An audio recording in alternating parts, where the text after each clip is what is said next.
Sir വേണ്ട sir, please sir, നമുക്ക് മറ്റെന്തെങ്കിലും വഴി നോക്കാം. കാല് പിടിച്ച് അപേക്ഷിക്കുക സാർ, പ്ലീസ് സാർ. സാർ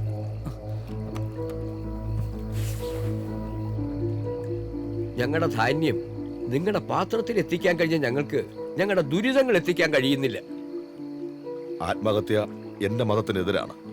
പാവപ്പെട്ടവന്റെ വിശപ്പകറ്റണമെന്ന എന്റെ മതത്തിന്റെ മറ്റൊരു സിദ്ധാന്തം മുൻനിർത്തി ഞാൻ എന്റെ ജീവൻ ത്യജിക്കുന്നു. ആ കൂൾ ഡ്രിങ്ക് കമ്പനി ഇവിടെ വരാൻ പാടില്ല. ഞങ്ങളുടെ ജീവാനന്ദൻ ജയിൽ മോചിതനാകണം. ഈ വെള്ളത്തിൽ ഞങ്ങളുടെ രക്തം കലക്കുകയാണ്. ഒരു പക്ഷേ ഇവിടെ ഫാക്ടറി സ്ഥാപിക്കുകയാണെങ്കിൽ നിങ്ങൾ കുടിക്കുന്നത് കൂൾ ഡ്രിങ്ക്സ് ആയിരിക്കില്ല, പാവപ്പെട്ട കർഷകന്റെ രക്തമായിരിക്കും.